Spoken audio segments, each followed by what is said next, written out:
Sejam bem-vindos, este é O Tema é Direito, um programa do curso de Direito do Centro Universitário Franciscano.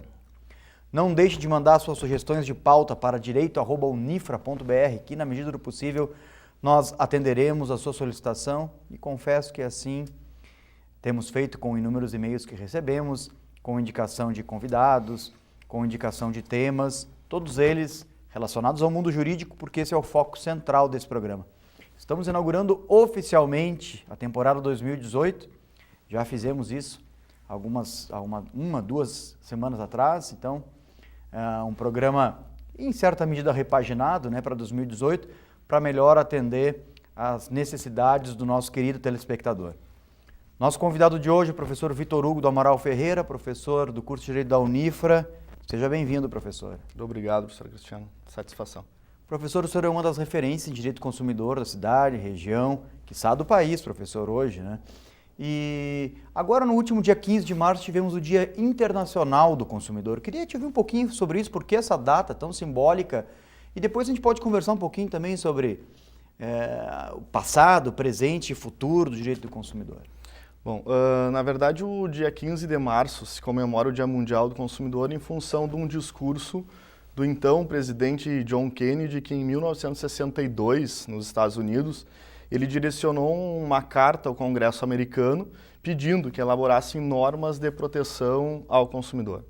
Até então nós não tínhamos nenhuma referência normativa no sentido de tutela, proteção e reconhecimento nessa esfera contratual de um sujeito que fosse mais vulnerável, que merecesse um cuidado especial, que fosse o consumidor. Nessa carta, o que é emblemático que o presidente Kennedy dizia é que nós todos somos consumidores. Então, é uma frase que se repete até os dias de hoje, entre aqueles que estudam direito do consumidor, todos somos consumidores. Não tem quem não esteja a todo tempo, a todo instante, consumindo. E a partir disso ele trazia 4 pontos, que o consumidor deveria ter direito à informação, o consumidor deveria ter direito à segurança, à participação nas políticas de proteção e defesa do consumidor e também direito à escolha. De 62 para cá, fazendo aí uma retrospectiva, um paralelo entre passado, presente e futuro, esse discurso emblemático dele em 62 fez depois com que a ONU, em 1985, se manifestasse sobre diretrizes para a defesa do consumidor e depois nós temos no ordenamento jurídico brasileiro, em 88, com a Constituição Federal, a primeira menção ao termo consumidor, elencando o direito consumidor já nos direitos e garantias fundamentais, quando no artigo 5º, inciso 32, vai aparecer que é dever do Estado promover a defesa do consumidor. Agora, na tua concepção, Vitor, eu sei que tu és um estudioso da área, como disse na apresentação do programa, você está fazendo um doutorado também com relação a esse tema. Na tua percepção, qual é o estado da arte do direito do consumidor hoje no Brasil? A gente está atrasado em relação a outros países ou nós somos precursores em relação a determinada temática vinculada ao direito do consumidor? Como é que tu vê isso? Nós temos a questão ligada ao direito do consumidor, no Brasil é muito próxima. Várias outras legislações são nossas, que são produzidas e têm a sua origem aqui no Brasil. O Código de Defesa do Consumidor é um dos melhores, se não o melhor Código de Defesa do Consumidor do mundo. E isso é o que todos os outros países apontam, porque aqueles que já tinham o Código de Defesa do Consumidor antes do nosso e alteraram os seus códigos tiveram inspiração no nosso. E aqueles que não tinham o Código de Defesa do Consumidor antes de 1990, que é a data do nosso, eles foram inspirados também, foram criados a partir do Código de Defesa do Consumidor brasileiro.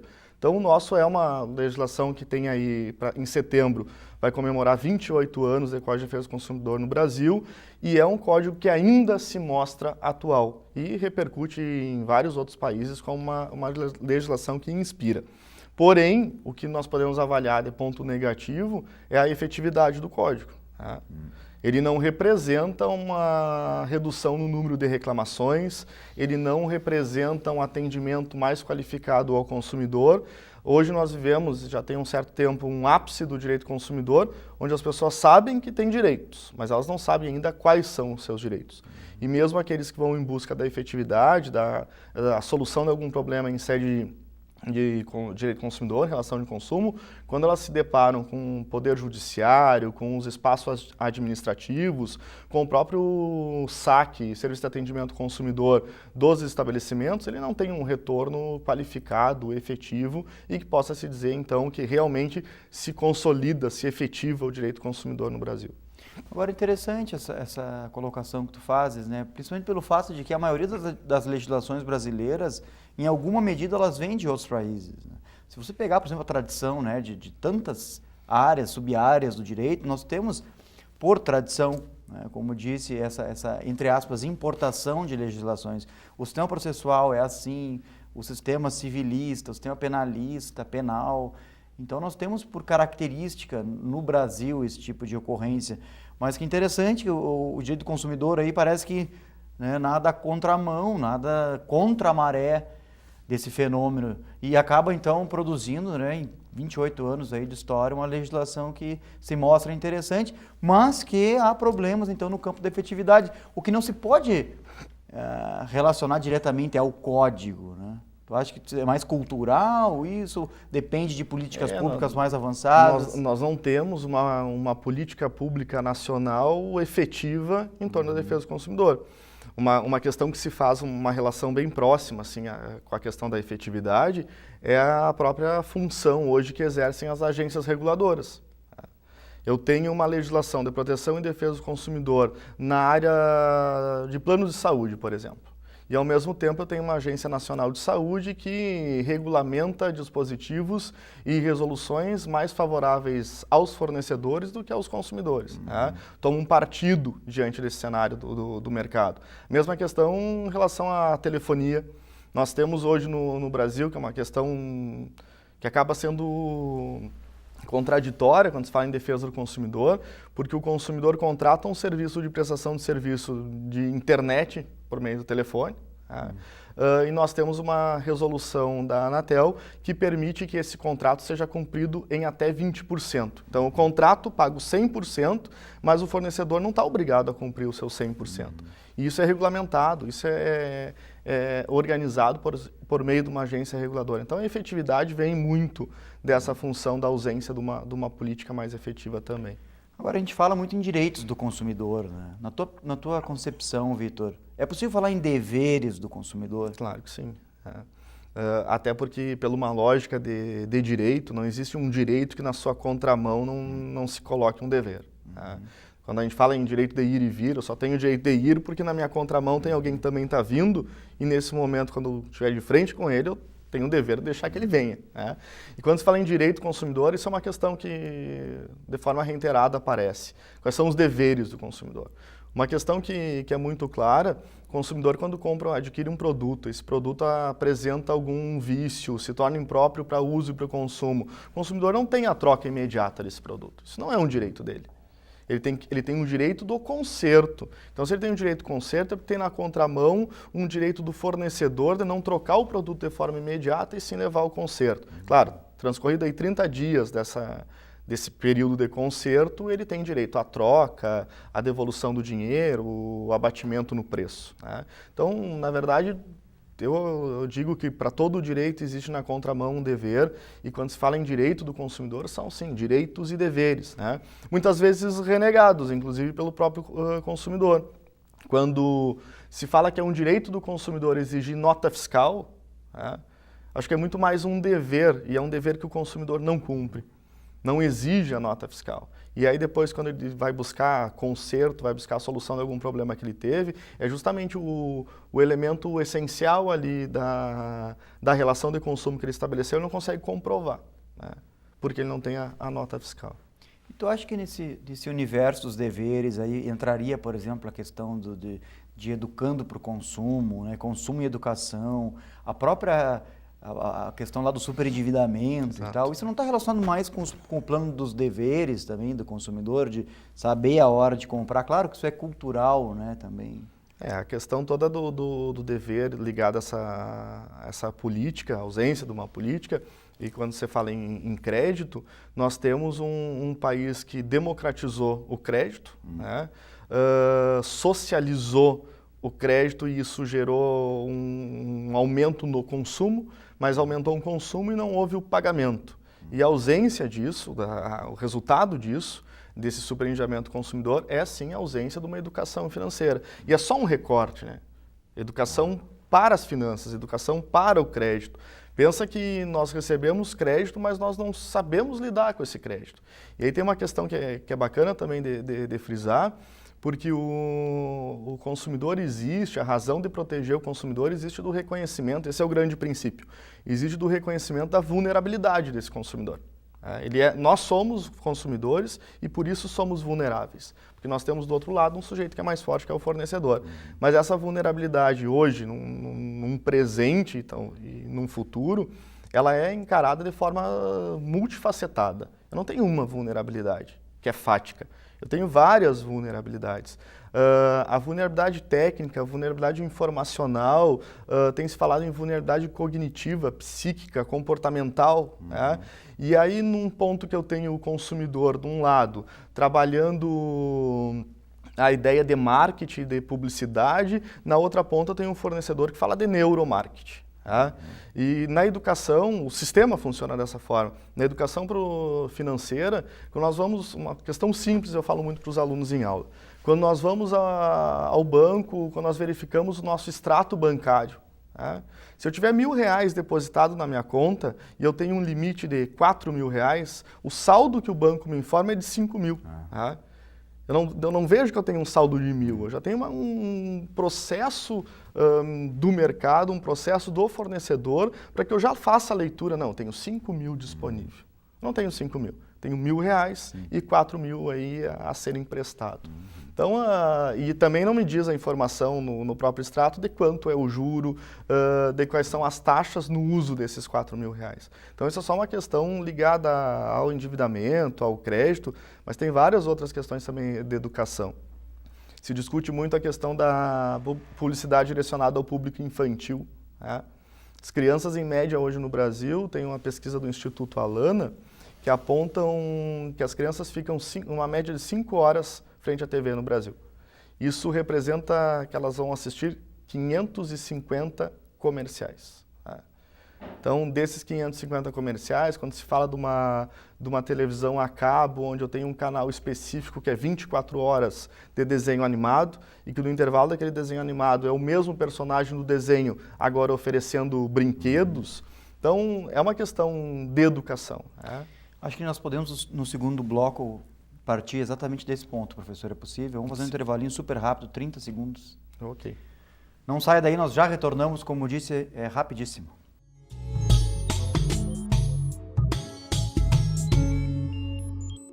Em mais de 60 anos de trabalho no ensino superior, construímos uma história acolhida por você, que nos escolheu e depositou sua confiança em nosso trabalho.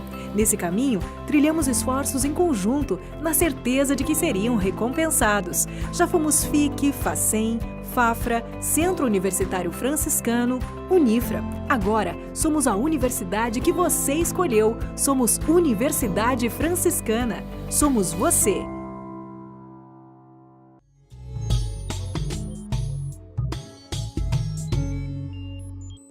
Retornamos com o tema é Direito de hoje. Este é um programa do curso de Direito do Centro Universitário Franciscano.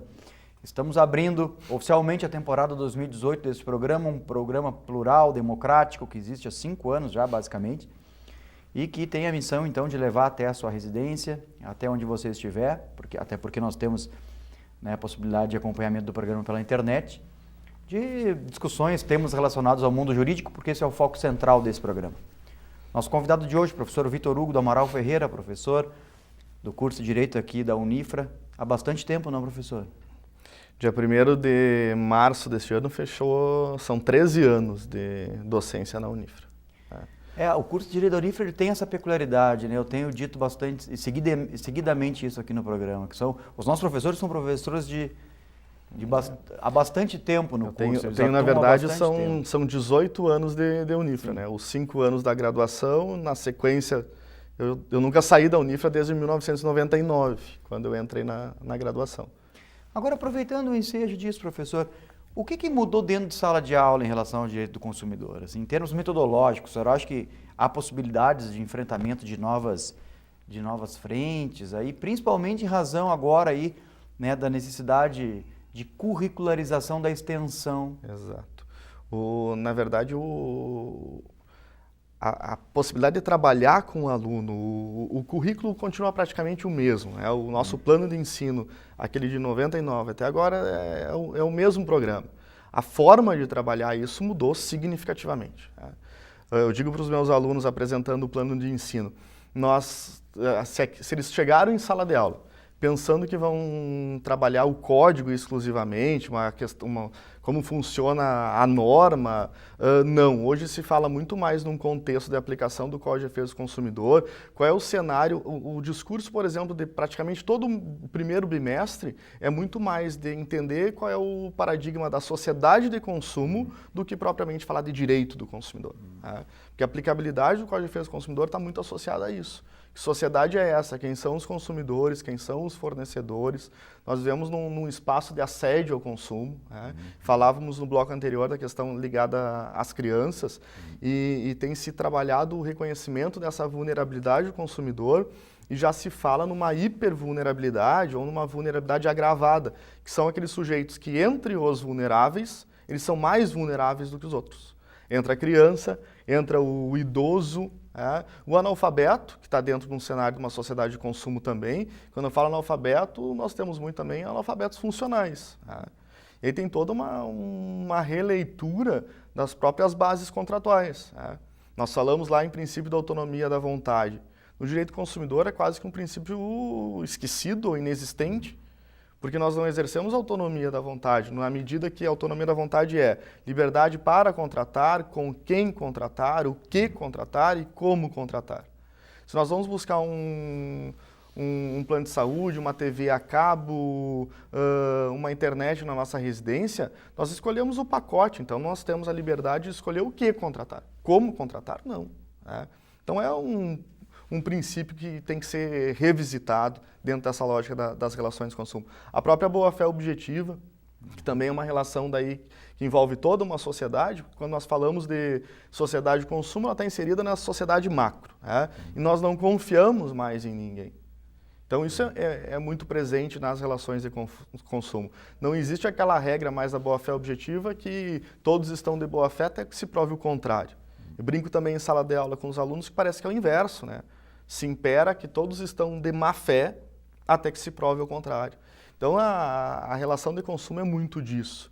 E é tão perceptível que as grandes marcas hoje elas constroem uma ideia de fidelização ao seu cliente, isso é sociedade de consumo, isso é estudar o fornecedor para entender o direito do consumidor. Elas criam uma imagem de fidelização ao consumidor por meio da confiança. Até há pouco tempo nós tínhamos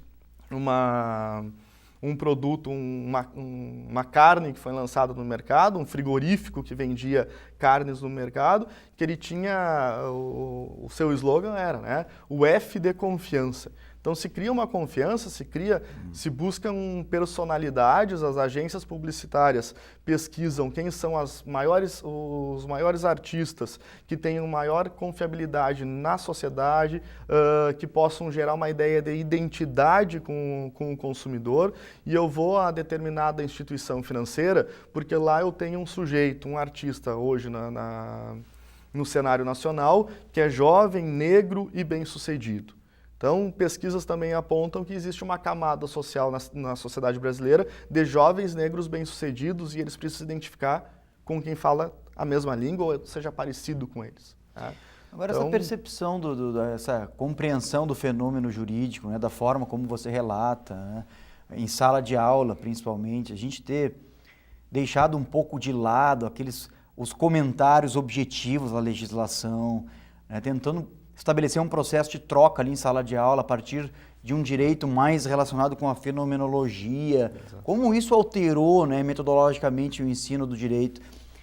Geralmente quem não é estudante ou né, não faz parte do mundo jurídico no seu dia a dia não tem ideia da dimensão que isso gera para a sociedade, como isso é importante para a formação de bons profissionais, profissionais com formação generalista. Isso é algo que aparece, inclusive, no projeto pedagógico do curso de Direito aqui da Unifra, né? E como isso é importante hoje, então, para a formação de uma sociedade em todos os âmbitos. Me parece que o direito do consumidor é uma seara muito específica e propícia para a gente analisar isso. E além disso, a própria instituição aqui proporciona esse espaço crítico, essa ideia de trabalhar o direito do consumidor em várias facetas e depois uma habilidade prática que vai então na ideia da curricularização da extensão. Né? Nós temos desde 2005 convênio com a Prefeitura Municipal, onde tem um espaço destinado aos alunos, que vai do atendimento, elaboração de pareceres, todo o funcionamento do Programa Municipal de Defesa do Consumidor no município de Santa Maria. Né? Essa prática é única e coloca justamente os alunos em contradição naquilo que eles viram em sala de aula e aquilo que acontece na prática. Né? Porque nós temos lá uma legislação, como eu dizia antes, uma das mais apontadas aí entre os países que trabalham a defesa do consumidor, se reconhece essa ideia do direito consumidor brasileiro como um direito que tem uma excelente orientação normativa, mas nós não temos a efetividade disso. Então, eu tenho lá que a cobrança indevida gera para o consumidor o direito de restituição em dobro, mas o aluno que vai para o balcão do atendimento do PROCON, por exemplo, ele vai ver que essa restituição em dobro não vem assim. Tá? Mesmo que se formalize uma reclamação, mesmo que o consumidor, depois de passar pelo PROCON, seja orientado a buscar o Poder Judiciário e talvez ele não encontre também no Poder Judiciário a efetividade da letra da lei, porque não tem aí nem interpretação, né? É simplesmente a aplicação do que está no Código. Então, esse encontro crítico em sala de aula, essa ideia de reconhecer o entendimento do porquê da aplicação do Código de Defesa do Consumidor nesse cenário da sociedade de consumo e o espaço, então, da ideia de ensino, pesquisa e extensão, efetivamente isso acontece no curso de Direito da Unifra. Eu queria te ouvir um pouquinho mais, Vitor, sobre o funcionamento ali do núcleo de prática jurídica em relação ao direito do consumidor, né? E nesse trabalho em conjunto aí com o PROCON e tal, tu lembra dos horários? Sim. O que dá para instruir o nosso telespectador em relação a isso? Nós temos então esse convênio celebrado entre a Unifra e a Prefeitura desde 2005 e é onde funciona, não é nenhuma extensão, é onde funciona o PROCON de Santa Maria. Né? E lá nós temos o atendimento que é feito todo por alunos do curso de Direito da Unifra, e alunos estagiários também de alguns outros cursos que tenham sido aprovados em concurso público para estágio na Prefeitura Municipal. Hoje nós temos, são 4 instituições da cidade com alunos lá. É feito o atendimento, o consumidor leva toda a documentação, ele tem um prazo de 30 dias para retornar ao PROCON para ter resultado da reclamação dele, é um período relativamente curto, em comparado com outras demandas que possam ser geradas em torno de reclamação jurídica. Quando ele retorna, se foi feita uma proposta de acordo pelo fornecedor, se encerra ali a reclamação, ou então, não exitosa a possibilidade de uma conciliação, esse consumidor é encaminhado, orientado a buscar outra via de acesso à justiça e ali se faz a abertura de um processo administrativo para verificar a conduta do fornecedor. Essa segunda fase no processo administrativo, que a primeira é uma investigação preliminar, né? E a segunda, então, no processo administrativo, o fornecedor vai fazer a defesa dele, vai ser feito um segundo parecer, onde pode ser aplicada uma sanção, que vai desde a advertência até a multa. Né? E também a redação desses pareceres, sob a orientação dos professores do curso de Direito da Unifra, com a supervisão também do coordenador do PROCON, indicado pelo prefeito da cidade, vai ser feita, então, uma redação do parecer que aplica da advertência ou a multa, se for o caso, né?